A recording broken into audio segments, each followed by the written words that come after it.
Hello, I'm Tom Moore from the Bartitsu Lab, and in this particular video we're going to be showing you how to be like Mac the knife. That's right, we're going to be looking at the use of the stiletto blade. Okay, you can see here, pretty basic spring-powered stiletto knife. Now, it is reported that Barton Wright found himself pretty proficient with the use of the stiletto blade, albeit self-proliferated and self-confirmed, but we're going to be looking at some of the techniques of Italian, predominantly Sicilian stiletto fighting and how you can apply them today. So the anatomy of a stiletto, they come in all shapes and sizes. So some are relatively long, you get about 7-inch stilettos, very long ones, you get folding ones, button operated ones, or this one where I pull on a little catch here, and very quickly a blade arrives. And this is a single-edged blade here, and I've got these little quillions here, just these little items. This one has a belt clip to it, many don't, and if I want to close it, I depress a little clutch, and then there we go. So again, small, easy to hide, but wickedly nasty knife. And if you know anything about knife fighting, you know that even an inexperienced person with a knife will turn someone from hard to lard in seconds. Knives are scary, nasty, and horrible bits of kit for anybody to fight, no matter what your skill level. But anyway, we're going to be looking at some of the signature techniques of Italian/Sicilian knife fighting. So we've got our stiletto. The first of these things is being able to draw the stiletto comfortably. With folding stilettos, it's relatively common for people to hook it so the blade is in the trouser and the handle is outside. So when I pull and pop, the blade is fully extended. With something like this, where it's spring operated, you can have the clasp on the outside of your belt and you can pull it and use it, or you have it in your pocket. But the main guidance is always have the blade end down. So when you reach into your pocket, you can feel with your finger where that catches, pull it out and immediately engage the knife. So make sure if you are putting this in your pocket, the knifey bit goes down, because when you reach into your pocket, that's what you're feeling for, okay? So when you've got the stiletto, knife edge down, so when you reach in, you can immediately feel for this catch, and as you pull out, you're immediately on guard. And it's pretty quick to action. You know, in seconds, it goes from nothing to a nasty bit of kit, okay? Whilst there are lots of stances out there, the one most commonly used is the guardian stance. You can't see my feet in this, but I've got pretty traditional fencing-like L footwork. So my lead leg, in this instance my right leg, the toe is pointing towards you, and my left leg is pointing towards Bob here. So we're at a 90-degree angle, okay? The blade is held somewhat out of the line. So it's not on line like a fencer's blade, it's somewhat out. The blade pointing up at the opponent's throat. So again, we've got the weapon here. The rear hand has two options. You can go across the chest, so you're covering the heart, and you can be covering the liver and the spleen too, if you get yourself in a position like this, or the more formal academic version with the hand behind. I prefer this version because it allows me to fend and strike with this hand. It has some utility, but you do often see this type too. Importantly, you sink your knees somewhat, so you've got good grounding. You don't want to fall over in a knife fight, so you've got relatively good base. You sink your knees in a kind of comfortable fencing position, whether you're like this or whether you're like this. This is the guardian stance. It's a relatively simple knife to use, and techniques are broken down thus. So a cut is typically aimed at the arteries, so the inner arm, so the inner wrist or the inner elbow of the opponent, and they are short elliptical cuts, like so, forehand and backhand. They come short, sharp, diagonal, and they return to position in the guardian stance. So this is hand sniping more than anything. So I might evade and hand snipe, evade and hand snipe. Note that I'm not extending the blade very far from my body with these cuts, because I want mass on them. It's my body, you know, these aren't particularly thick or weighty knives. They need my body weight to cut well. So I keep the blade relatively close to the body and do the short, sharp, hand sniping shots. Whether that's proactive, so I reach out and cut into the opponent's hand or wrist or inner elbow, or indeed I'm evading a cut and I'm responding accordingly with a forehand or a backhand. Your slashes are a little bit different, that they predominantly go across the throat line and along the eye line, so they go along a horizontal plane. So cuts tend to be short, sharp and diagonal. They cut and return, they cut and return. A slash will go across the throat or across the eye. Okay, and in this instance, really you don't want the blade going much further than the width of your shoulders. So my slash to the throat will start and end within the frame of my shoulders. If I'm fighting Bob, it goes no further than the extremities of Bob's shoulders. So again, it's a short blade.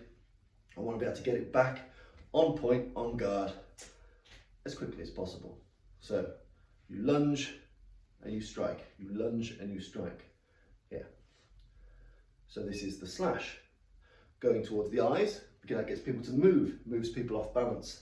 So if we go to the eyes, here the opponent will likely move his head, but not his feet, which then opens up his torso for a stab. So to the eyes, it's to get the person to move in a foolish way. I want that person to sway their head, not their body.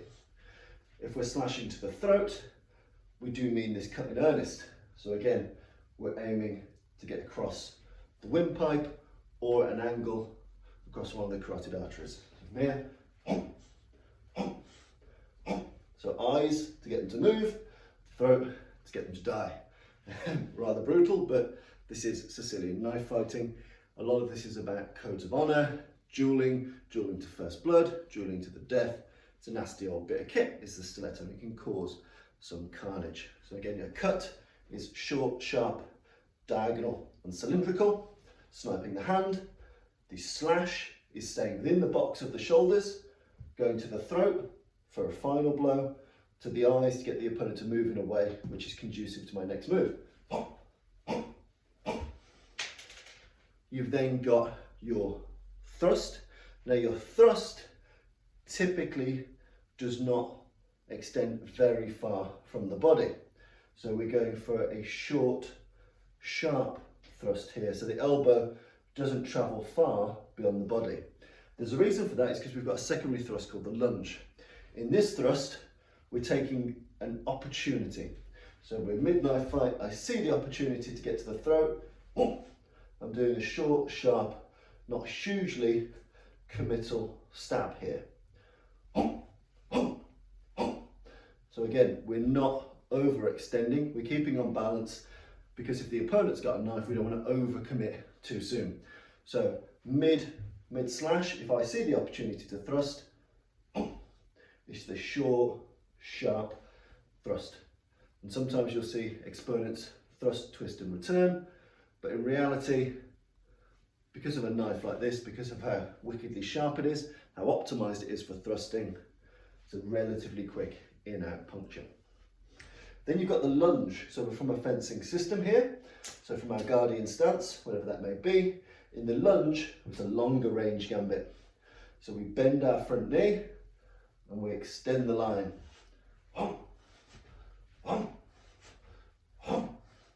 So this might come if we've evaded. Let's say we've evaded a wild swing of the opponent, and we drive that in. Importantly, when we do this, we make sure that we get out of dodge quickly. Because in reality, unless you've been very, very, very strategic in your targeting, he'll have a couple of seconds to counterattack. And often in these stiletto fights, both opponents are similarly armed. So in the time it takes to end this man from the lunge here, he might have stabbed me too. So we need to be able to rock it in and rock it out.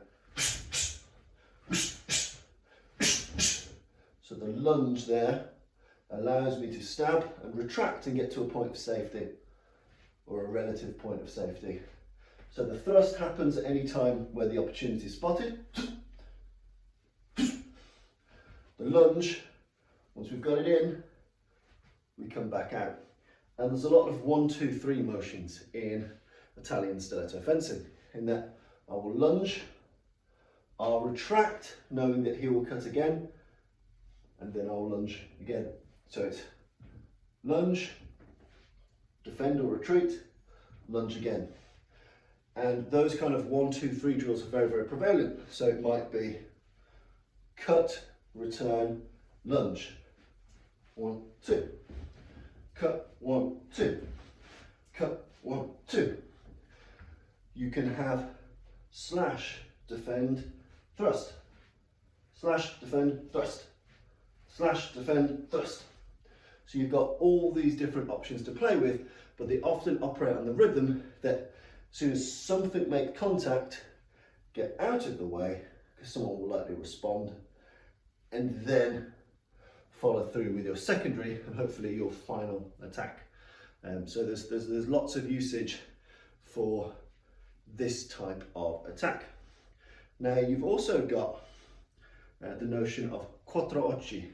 Quattro Ochi, essentially 4 eyes, it's eye to eye. So it's making sure that your eye placement is always on your opponent. So there's making sure that you are highly observant, that you're using your eyes, that you're taking in the opponent, you're taking in his fighting spirit and intensity by looking at his eyes, and by virtue of that, taking in the rest of his body. So you're having good Quattro Ochi. You've seen the cuts, the slashes, the thrusts and the lunges. You've seen the cadence, which is often attack, retreat, attack. Comes in those 3 parts, that triumvirate of using the Sicilian fighting knife. And then you've got things that are a bit sneakier. So you've got something called Indragamano, so the hidden knife or the hidden hand. And that is where you use the stiletto and it is covered by the underarm here. So again, it's a concealed carry. And in the Indragamano, we're getting a little bit closer now because we're being a bit sneaky. We're cutting up and then we're thrusting down. Typically this is done with a hand placement. So we might be talking, we might slap, we might push, we might gouge, we might trick, cut up. And again, we're aiming towards the eyes. So he's a little bit off balance. He moves his head back. 1, 2. And then escape scene. Because with all of this Sicilian knife fighting business, as soon as I've landed something proper, if he is similarly armed and he's not ended quickly, he's going to want to retaliate. So I want to be out of dodge and make sure that he weakens or the effect of that has taken full hold without me being stabbed in the process. So in Indragamano, you've got the blade hidden, you've got some degree of distraction, off-putting attack, you're maintaining Quattro Ochi, you're making sure your eyes are on the opponent, you immediately cut up, making sure you're using the sharp bladed edge. Most stilettos only have 1 sharp edge. Straight up, straight down, get out of dodge. So the basics of Italian stiletto fencing and how it would have been used and learnt by Barton Wright. A fencing structure, making sure our hand either keeps us safe or is out the way.